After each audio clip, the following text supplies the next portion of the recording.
Hi friends, एक बार फिर से आप सभी का स्वागत है आपके इस अपने YouTube channel English by Bittu sir पे। और आज का क्लास जो आपका होगा रिलेटिव प्रोनाउन का होगा। और मैं कहना चाहूँगा एक कोटेशन आप सबों के लिए। कोटेशन होगा, if you fall from someone's eyes you will come back, and if you fall from your own I you can't come back forever।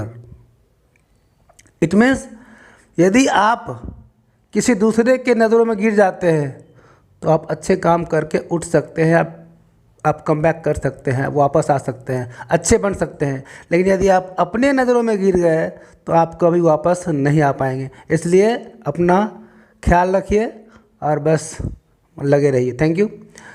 अब चलिए, अब हमारा क्लास आज का है रिलेटिव प्रोनाउन का, जो नाम से क्लियर है। संबंध का कुछ बात हो रहा होगा ना, रिलेटिव प्रोनाउन संबंध का कुछ बात हो रहा होगा। देखते क्या कहता है। तो इसका डेफिनेशन कहता है, a pronoun which comes for its antecedent and is used as a conjunction also. इसका आप हिंदी लिख सकते हैं, वह प्रोनाउन जो अपने एंटीसीडेंट के लिए आता है और कंजंक्शन के रूप में भी इस्तेमाल किया जाता है। अब इसको समझिएगा कि क्या कहता है। इसका डेफिनेशन कहता है, अ प्रोनाउन, वह प्रोनाउन विच कम्स, जो आता है, फॉर, के लिए, किसके लिए, तो इट्स एंटीसीडेंट, अपने, इट्स मतलब प्रोनाउन अपने, रिलेटिव प्रोनाउन अपने एंटीसीडेंट के लिए आता है। अब एंटीसीडेंट क्या होता है वो मैं यहाँ समझाया हूँ आगे। एंड इज यूज्ड, इज, तो जो pronoun is used as a conjunction also, मतलब कि रिलेटिव प्रोनाउन जो है अपने एंटीसीडेंट के लिए आता है, नंबर एक बात। दूसरा बात कि इज यूज, इसका इस्तेमाल किया जाता है एज अ कंजंक्शन ऑल्सो, कि कंजंक्शन के रूप में भी इसका इस्तेमाल किया जाता है। अब हम समझेंगे कि एंटीसीडेंट क्या होता है। देखिए, एंटीसीडेंट कहता है रिलेटिव प्रोनाउन के पहले प्रयुक्त नाउन और प्रोनाउन। अगर कोई प्रोनाउन या नाउन रिलेटिव प्रोनाउन के पहले आता होगा और वो संबंध दर्शा रहा होगा उसके साथ अगर, तो उस नाउन या प्रोनाउन को हम कहते हैं एंटीसीडेंट। आगे समझ जाए कैसे, देखिएगा। जैसे मैं एक वाक्य लिखा हूँ, she worked in the kitchen which was like a bedroom. She worked in the kitchen which was like a bedroom। इसका अब देखिएगा, यहाँ से यहाँ तक एक वाक्य है, She worked in the kitchen एक वाक्य है, और यहाँ से which was like a bedroom ये भी एक वाक्य है। तो दोनों वाक्यों को यहाँ पे which जोड़ रहा है, तो कंजंक्शन का भी काम कर रहा है। लेकिन अब ये कंजंक्शन जो है वो किसके लिए आया है, तो ये आया है किचन के लिए आया है ना। विच वॉज लाइक मतलब कि वह क्या कहते, रसोई घर में काम कर रही थी, है ना, काम की। विच वॉज जो ऐसा था कि वो बेडरूम जैसे था, बड़ा होगा, अच्छा होगा, नहीं, मतलब उसका जो काम की जिस रसोई घर में, वह एक बाथरूम, एक बेडरूम की तरह था, है ना। तो आप देख रहे हैं कि ये जो विच किसके लिए आया है, ये विच आया है इस किचन के लिए, है ना। इसीलिए कहता है, अब इसको हम कहेंगे एंटीसीडेंट। इसको क्या कहेंगे हम, तो कहता है, आप समझिएगा, अ प्रोनाउन, वह pronoun which comes for it's anti. यह जो विच किसके लिए आया है, यह अपने एंटीसीडेंट किचन के लिए आया है। तो यहाँ पे किचन नाउन है ना, तो ये नाउन के लिए आया है। तो यहाँ पे आपका वाक्य बन गया, she worked in the kitchen which was like a bedroom. अब नेक्स्ट वाक्य देखते हैं, it is I who is an honest.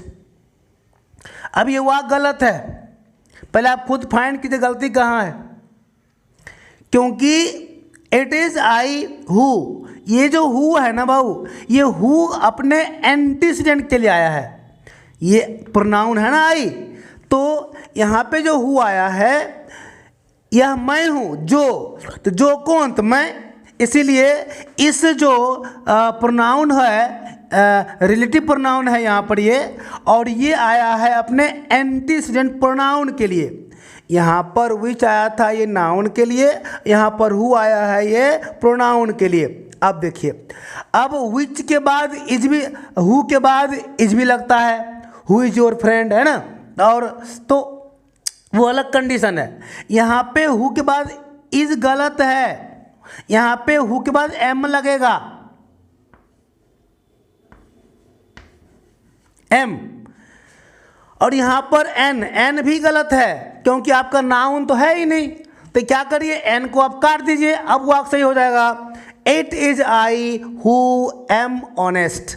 हाँ, अगर नहीं आप वाक्य कैसे पूरा करना था, तो it is I who am an honest man, तो वाक्य हमारा सही होता।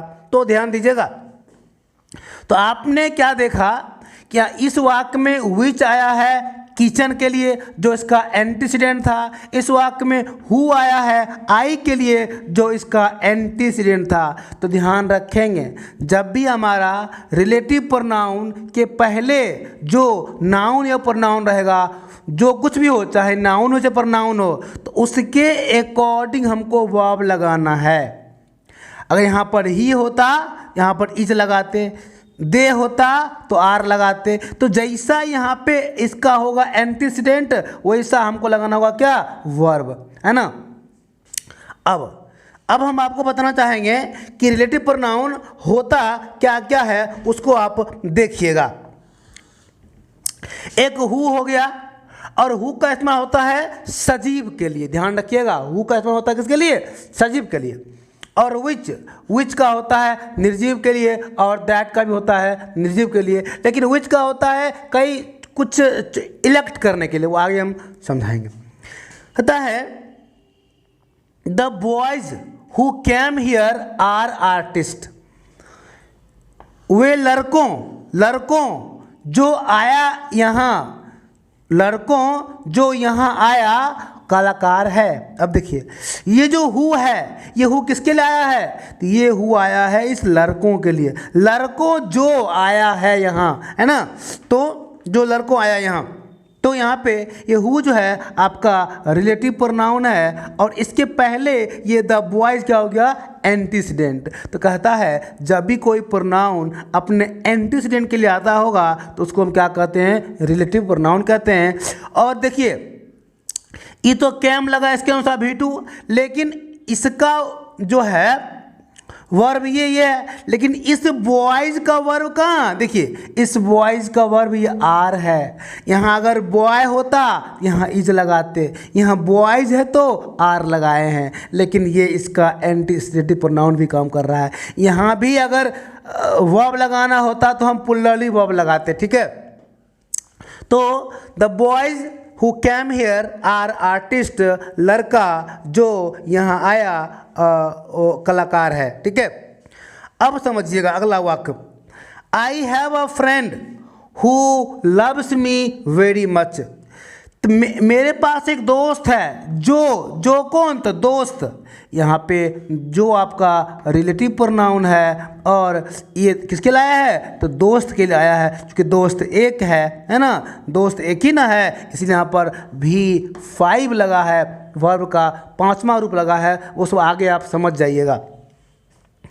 इतना समझिए कि जब भी कोई हु, विच या दैट का इस्तेमाल होगा और उससे पहले कोई नाउन होगा, संबंध दर्शाता रहेगा, तो वो कहलाएगा रिलेटिव प्रोनाउन। लेकिन वर्ब इसके अनुसार नहीं, आपको वर्ब लगाना है हमेशा अपने एंटीसीडेंट के अनुसार, आपको वर्ब लगाना है, बस इतना ही याद रखना है। चूँकि दोस्त एक लड़का सजीव था तो हमने हु इस्तेमाल किया। अब देखिएगा, एक और बात पे समझिएगा, कहता है आई हैव अ फ्रेंड हुम I love very much.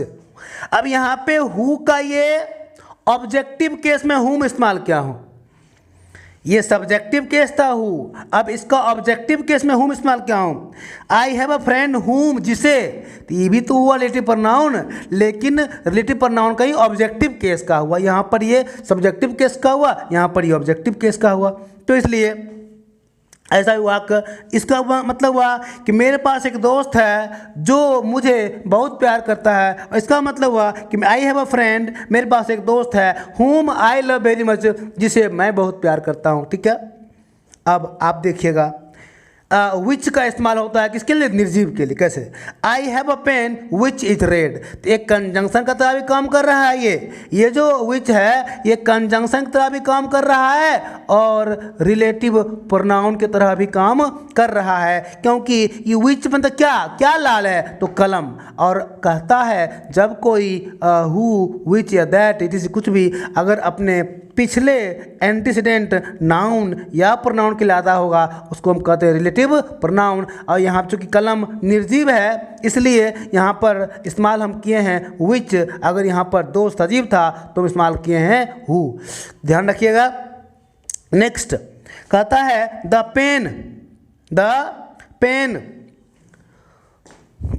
That my father gave right well, इसमें एक गलती है, ढूंढिए कहाँ पर है। देखिए, the pen that my father gave, यहाँ तक एक अलग वाक्य है, that my father gave, no, the pen that my father gave rights. अब देखो ये राइट V1 है, ये किसके लाया है, ये आया है पेन के लिए, और पेन तो एक ही ना है तो आपको V5 लगाना होगा, मतलब राइट्स करना होगा, तब आपका वाक्य सही होगा। The pen that my father gave, वह कलम जो मेरे पिताजी दिए अच्छा चलता है, राइट्स वेल, अच्छा चलता है। ठीक है, अब कुछ बात देखिए अगर गलत हो, हाँ एक और आप ठीक है, आई हैव अ फ्रेंड हूँ आई, ठीक है, ठीक है। तो मैं ऐसा करता हूँ कि आप समझे होंगे, कुल मिला के बात आप यही समझे कि हमारा जो